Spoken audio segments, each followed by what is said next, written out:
What right do people who live in their land have a right to be in their land? But as a friend of mine said, sometimes in certain situations, the hardest thing to explain to people is, as he says, the bloody obvious.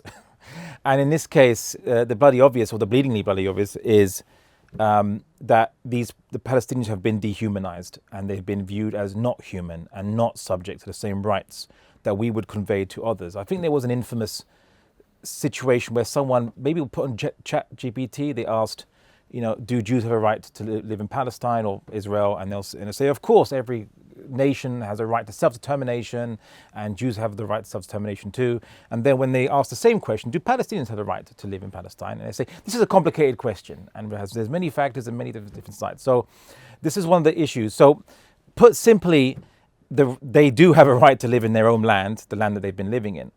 But what is typical from Zionist interlocutors, and what was infamous from interviews with, for example, Benjamin Netanyahu, the Prime Minister of Israel, and Jordan Peterson, which I saw, and I responded to with, obviously, with a colleague of yours, Mohammed Hijab, was they argued that Palestinians are newcomers to the land.